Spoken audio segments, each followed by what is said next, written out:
الحمدللہ رب العالمین والعاقبۃ للمتقین والصلاۃ والسلام علی رسول الکریم اما بعد۔ باتیں حدیث نمبر 2468 کے تعلق سے چل رہی تھی۔ باتیں یہ تھی کہ عمر رضی اللہ تعالیٰ عنہ کو خبر لگی کہ آپ صلی اللہ علیہ وسلم نے اپنی بیویوں کو طلاق دے دی ہے، تو عمر رضی اللہ عنہ نے اس بات کی تحقیق کے لیے آگے بڑھی، یعنی یہ کہ معلوم کرنا صاحب یہ خبر صحیح ہے یا افواہ ہے۔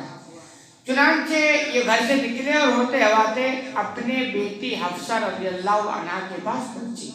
یہ آپ کی بیٹی تھی اور نبی کریم صلی اللہ علیہ وسلم کی بیوی تھی، کیونکہ ظاہر بات اگر نبی نے طلاق دیا تو بیوی کو پہلے خبر ہوگی نا، کیونکہ زیادہ ٹیکس بیویاں ہوتی ہیں اپنے شوہر کے۔ تو کہہ رہے وہاں گئے تو انہوں نے کہا میں نے حفصہ سے پوچھا، وہ رو رہی تھی تو میں نے پوچھا کیا آپ نے طلاق دے دی ہے بیویوں کو؟ تو حفصہ نے کہا لا ادری، میں نہیں جانتی۔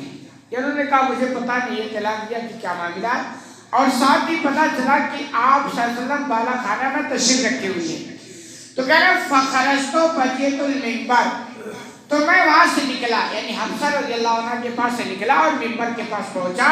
فَإِذَا حَوْلَهُ رَجُلٌ يَبْكِي بَعْضُهُمْ، تو دیکھا اس منبر کے ارد گرد کچھ لوگ بیٹھے ہیں اور اس میں سے کچھ رو بھی رہے ہیں، کیونکہ خبر لگی نا کہ جیسے عمر کو پہنچی خبر کہ آپ نے بیویوں کو طلاق دیا، ایسے بہت سارے لوگوں کو خبر لگی۔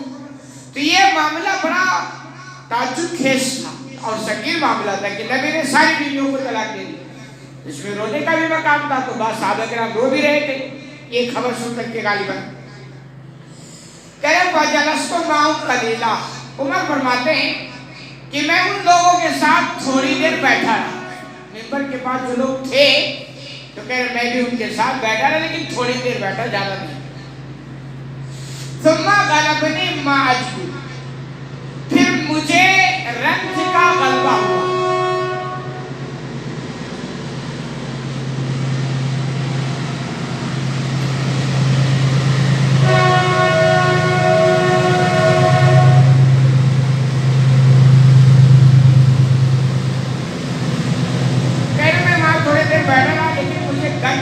رنج ہو گیا، رنج کا غلبہ ہوا، اور یہ سمجھا یہاں بیٹھ کر کے مستحل نہیں ہوگا یا میرا رنج دور نہیں ہوگا۔ کہہ رہا فَجِئْتُ الْمَشْرُبَ الَّذِي هُوَ فِيهَا، تو میں اس بالے کھانے کے پاس آیا جس میں آپ صلی اللہ علیہ وسلم تشریف رکھے ہوئے تھے، بیویوں سے الگ ہو گئے تھے۔ تو کہہ رہے میں اس جگہ پہنچ گیا جہاں آپ صلی اللہ علیہ وسلم تھے، جو یہ ہے کہ جب بیوی کو خبر نہیں ہے تو پھر آپ پھر سے معاملہ پوچھ لیتے ہیں کہ حقیقت کیا ہے، کیونکہ خبر تو یعنی حقیقت کا پتہ پھر آدمی سے چلے گا۔ فَقُلْتُ لِغُلَامٍ لَهُ أَسْوَدٌ، تو میں نے آپ صلی اللہ علیہ وسلم کے ایک سیاہ غلام کو مجھ سے کہا استاذن لعمر، کہ تم نبی کریم صلی اللہ علیہ وسلم سے عمر کے لیے اجازت طلب کرو، یعنی یہ کہ میں ملنے کے لیے آیا ہوں اور اجازت مانگو، اگر مل جائے تو میں اندر آ جاؤں۔ یہی طریقہ ہے کہ آپ کسی کے آ جائے تو پہلے اجازت لیں اندر جانے کے لیے، اجازت مل جائے تو ٹھیک ہے ورنہ آگے مت بڑھو۔ فَدَخَلَ فَكَلَّمَ النَّبِيُّ صلی اللہ علیہ وسلم ثُمَّ خَرَجَ فَقَالَ ذَكَرْتُكَ لَهُ فَصَدَقَ، غلام کہہ رہے غلام یہ نبی کریم صلی اللہ علیہ وسلم کے پاس گئے اور نبی سے کچھ بات کی اور واپس آئے، اور انہوں نے کہا عمر رضی اللہ عنہ سے کہ میں نے آپ کا تذکرہ نبی کے سامنے کیا لیکن آپ خاموش نہیں، یعنی میں نے بتایا کہ عمر آئے ہیں آپ سے ملنا چاہتے ہیں، اجازت لے رہے ہیں، تو میں نے یہ بات نبی کو دی خبر، لیکن نبی صلی اللہ علیہ وسلم خاموش رہے، اور یہ چلا کر کے انہوں نے عمر رضی اللہ عنہ کو بتا دیا۔ کہے پھر کیا ہوا؟ فَانْصَرَفْتُ حَتَّىٰ جَلَسْتُ مَعَ الرَّجُلِ الَّذِينَ عِندَ الْمِنبَرِ، تو میں وہاں سے لوٹ آیا اور پھر ان لوگوں کے ساتھ بیٹھ گیا جو منبر کے پاس لوگ بیٹھے تھے، چونکہ اجازت نہیں ملی نا تو چلا آیا۔ اور یہی طریقہ بھائی، کیونکہ وہ آپ کو کہو کہ چونکہ مجھے بہت ضروری کام تھا اس لیے دروازہ زور زور سے کھٹکھٹا رہا۔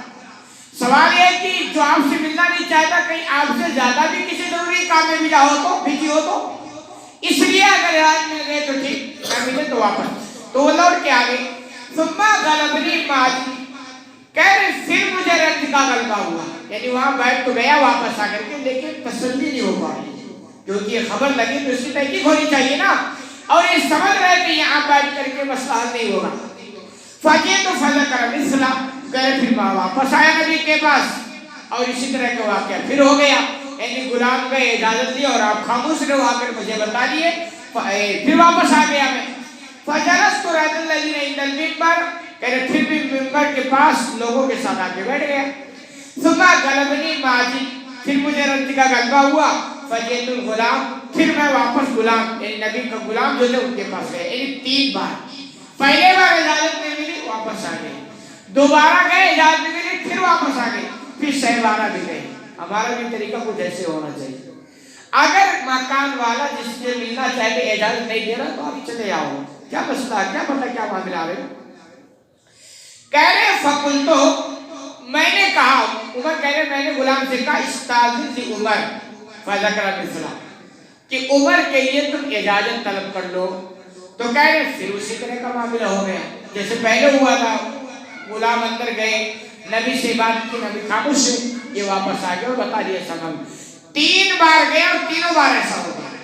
کہہ رہے فلما ولیت منصرفا، پھر میں جب پلٹ کر واپس چلنے لگا، تیسری بار ہے، ہم جیسے لوگ تیسری بار لوٹیں گے نہیں، کہیں کہ دروازہ توڑیں گے، کہ چھوڑیں گے کوئی بھی ہو، بھئی 3 بار تھوڑا لوٹ کے جائیں گے، اتنا ضروری کام ہے، لیکن وہ 3 بار بھی تیسری بار بھی لوٹ کر پلٹے۔ فَإِذَا الْغُلَامُ يَدْعُونِي، کہہ رہے جب تیسری بار میں پلٹ کر چلنے لگا، پھر غلام نے مجھے آواز دی، پکارنے لگے، قال اذن لک رسول اللہ صلی اللہ علیہ وسلم، غلام نے مجھے آواز دی کہ عمر اللہ کے رسول صلی اللہ علیہ وسلم نے آپ کو اجازت دے دی ہے، یعنی آپ ملنا چاہتے ہیں نا، پہلی بار نہیں دیے، دوبارہ نہیں دیے، 6 بار بھی آپ جان لگے، پھر آپ کو اجازت مل گئی ہے۔ کہہ رہے جب مجھے اجازت مل گئی فدخلت علیہ، تو میں آپ صلی اللہ علیہ وسلم کے پاس چلا گیا، بےتاب تھا نا کہ وہ معاملہ کیا ہے۔ فَإِذَا هُوَ مُضْطَجِعٌ عَلَى رِمَالِ حَصِيرٍ، کہہ رہے میں جب اندر گیا نبی کے پاس تو آپ صلی اللہ علیہ وسلم کھجور کے چٹائی پر لیٹے ہوئے تھے، چٹائی وہ کھجور کی بات نہیں، کہہ رہے اسی چٹائی پر لیٹے ہوئے تھے، لیسا بینہ و بین فراش، چٹائی اور آپ کے بدن کے درمیان کوئی بستر نہ تھا۔ آپ دیکھیں ایسی زندگی کی گزری ہے اور حالات بھی تقریباً ایسے ہی تھے۔ آج دیکھیں ماشاءاللہ کتنے آرام ہیں، یہ دری سردی کا انتظام، سب سہولتیں ہیں، لیکن پھر بھی آج کے مسلمانوں سے 5 وقت کی نماز ہی نہیں آتی۔ وہاں آپ دیکھ لیں نبی کریم صلی اللہ علیہ وسلم، یہ حالات ہیں، لیکن دل ایسا ہے کہ قیام میں کھڑے ہو رہے ہیں، رات کے وقت پیروں میں ورم آ رہا ہے، اتنا لمبا قیام، کیونکہ ان کی بات ایک الگ مزہ تھی۔ تو حقیقت میں ایمان کی بات ہے۔ تو کہہ رہے آپ اور اس چٹائی کے درمیان کوئی بستر نہیں تھا۔ قد اثر الرمال بجنبه، اس چٹائی کے ابھرے ہوئے حصوں کا نشان آپ صلی اللہ علیہ وسلم کے پہلوں پر لگ گیا تھا، یعنی چٹائی کی ننگی نا، تو ان پر جب لیٹے تو جو ابھرے ہوئے چیزیں ہوتی اس کے نشان بدن پر پڑ گئی تھی۔ کہہ رہی حالات ہوگی متکئون علی وسادۃ من آدم خشوبا لیف، اور اس وقت آپ ایسے تکیے پر ٹیک لگائے ہوئے تھے جو کھجور کے چھپر کا تھا، یعنی کھجور کے پتوں وغیرہ کا مل کر بنا تھا تکیا، کہہ رہے اس پر اس وقت آپ ٹیک لگا کے بیٹھے ہوئے تھے۔ فسلمت علیہ، جب میں گیا تو پہلا کام کیا کیا؟ سلام، یہ کام ہونا چاہیے، ہمارے یہاں سلام کے بعد سے کیا شارٹ ہے، سلام کرنا چاہیے، سلام سے محبت حدیث بھی ہے، تو یہ سلام سے پہلے بات چیت نہیں ہونی چاہیے، تو پہلا کام انہوں نے سلام کیا، ثم قلت وانا قائم، کہہ رہے سلام کے بعد میں کھڑے بیٹھا نہیں ابھی، اور میں نے سوال کر دیا طلقت نساءک، کہ اے نبی کیا آپ نے بیویوں کو طلاق دے دی؟ کیونکہ ٹینشن نہیں تھا نا، ضروری سوال یہی تھا، لیکن پھر بھی سلام پہلے آپ نے کیا، کیونکہ یہ طریقہ ہے نا، اتنا بھی ضروری بات ہو لیکن سلام پہلے ہوگا، تو پہلے سلام اور اس کے بعد ضروری سوال۔ فرما بصر الیہ، عمر فرماتے ہیں اللہ کے رسول صلی اللہ علیہ وسلم نے اپنی نگاہوں کو میری طرف اٹھا کر دیکھا، فقال، اور کہا اللہ، اب فرمایا میں نے طلاق نہیں دی۔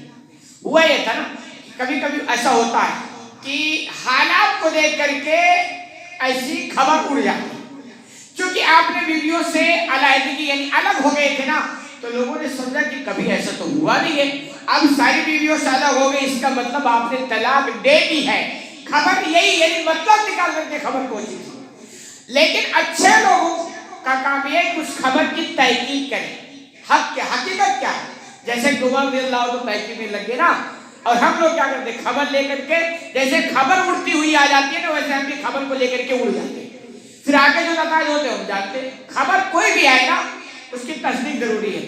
تو آپ یہ پوچھے تو اللہ کے رسول صلی اللہ علیہ وسلم نے کہا نہیں.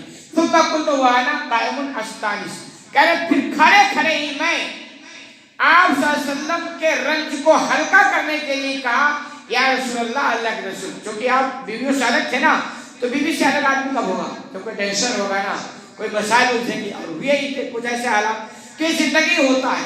ایسا نہیں کہ کوئی بہت نیک پارسا ہو تو اس کی زندگی میں کوئی ٹینشن نہیں. یہ دنیا ٹینشن کی جگہ ہے. کہا نا دنیا مومن کے لیے قید خانہ ہے. تو قید خانے میں آدمی کیسے رہتا ہے؟ ٹینشن تو رہنا ہی ہے نا. تو مطلب لیکن اس ٹینشن میں اپنا ایک مزہ ہوتا ہے. آپ دیکھیں اب نماز پڑھتے ہیں نا، فجر میں اٹھنے کا کتنا ٹینشن ہے. گرم گرم بستر جب چھوڑ دو ٹینشن لگتا ہے کہ نہیں یار اٹھیں گے، پانی گرم ہے کہ نہیں، ٹھنڈے سے وضو کرنا پڑے گا. اور یہ سارا ٹینشن کا کام ہے نا. لیکن اسی ٹینشن کے بعد اسی زندگی میں مزہ ہے. یہ بات کرنے کا مزہ اپنا ایک ہے لیکن ٹینشن کے بعد ہو رہا. تو یہ دنیا ٹینشن کی جگہ ہے. جو اللہ والے ہوتے ہیں اسی ٹینشن کو ایک لذت ملتی رہتی. تو کہہ رہے ہیں میں نے آپ صلی اللہ علیہ وسلم کو رد کرنے کے لیے کہا لو رأیتنی وکننا معشر قریش نغلب النساء. اللہ کے رسول آپ جانتے ہیں ہم قریش کے لوگ اپنی عورتوں پر غالب تھے. یعنی مکہ کی زندگی بتا دی، ہمارا روب و دبدبہ تھا عورتوں پر. فلما قدمنا علی قوم تغلبهم نساؤهم، اب ہم ایک ایسی قوم کے پاس آ گئے کہ ان کی عورتیں ان پر غالب ہیں. یعنی مدینہ میں آ گئے نا تو مدینہ والوں کی عورتوں کی مردوں پر چلا کرتی. الگ الگ کلچر ہے. آپ دیکھ لیں کہیں کی عورتوں کی بہت چلتی ہے، کہیں مردوں کی بہت چلتی ہے. انڈیا وغیرہ میں عورتوں کی، کیونکہ یہاں مطلب حالات ایسے بنا دیے گئے عورتوں کی آج چلتی ہے. تو کہہ رہے ہیں چونکہ بات ہوئی ہوگی نا کہ نبی کی بیویوں نے بھی جواب دیا نبی کو، یا حج وغیرہ میں جاتے کا مطالبہ کیا. اور حفصہ کا واقعہ، عمر رضی اللہ عنہ کو واقعہ کہ میں نے اپنی بیوی کو ڈانٹا تو نے مجھے واپس جواب دے دیا. تو کہہ رہے مکہ میں جو ہمارے حالات ایسے نہیں تھے، لیکن مدینہ میں آ کر کے ہماری عورتوں نے مدینہ کی عورتوں سے سیکھ لیا جواب دینا. تو کہہ رہے یہاں وہ عورتیں غالب ہیں. ثم قلت، کہہ رہے فذکروا، اور پھر واقعہ سنایا. فتبسم النبی صلی اللہ علیہ وسلم، آپ صلی اللہ علیہ وسلم مسکرا دی. کیونکہ عورتوں کی فطرت ہے بھائی، وہ جیسا موقع دیکھتی وہ فائدہ اٹھا لیتی ہے. ثم قلت لو رأيتني ودخلت على حفصة فقلت لا يغرنك إن كان جارك هي أوضى منك وحب إلى النبي صلی اللہ علیہ وسلم يريد عائشہ. کہہ رہے پھر میں نے کہا دیکھو میں حفصہ کے پاس بھی گیا تھا، یعنی آپ کی بیوی حفصہ اور میری بیٹی، اور میں نے ان کو کہا دیکھو تم خود فریبی مبتلا نہ ہو جانا، تمہاری پڑوسن وہ تم سے زیادہ جمیل اور نبی کریم صلی اللہ علیہ وسلم کی زیادہ پیاری ہے. اور مراد عائشہ سے پہلے واقعہ ہے. یعنی میں نے عائشہ کو سمجھاتے ہوئے ایسے کہا تھا کہ عائشہ وہ نبی کو زیادہ پیاری ہے اور جمیل بھی زیادہ ہے، لہذا تم خود فریبی مبتلا نہ ہو جانا. فتبسم اخرى، تو آپ صلی اللہ علیہ وسلم نے میری یہ بات سن کر کے دوبارہ مسکرا دی. کہہ رہے فجلست حين رأيت التبسم، تو میں نبی کریم صلی اللہ علیہ وسلم کی اس مسکراہٹ کو لے کر اب بیٹھ گیا. پہلے ٹینشن میں بھی تھا نا، بیٹھا نہیں تھا، لیکن اب حالات ایسے بنے، باتیں ایسی ہوئی کہ نبی کریم صلی اللہ علیہ وسلم مسکرا دیے تو اب میں بھی کہا بیٹھ جانا تھا اس محفل میں. تو ایسا ہوتا ہے کہ آدمی کبھی غم اداس میں ہو تو آپ جب اس سے ملاقات کبھی کریں نا تو اس کے غم کو اور نہ بڑھائیں، ایسی باتیں کریں کہ اس کا غم کیا ہو جائے، دور ہو جائے. جیسا عمر رضی اللہ تعالیٰ عنہ گئے اور ایسی ایسی باتیں کیے کہ آپ صلی اللہ علیہ وسلم مسکرانے لگے. حدیث لمبی ہے، باقی بات انشاءاللہ اگلے درس میں. اللہ رب العالمین سے دعا کہ العالمین میں کہنے سننے زیادہ عمل کرنے کی توفیق عطا فرمائے.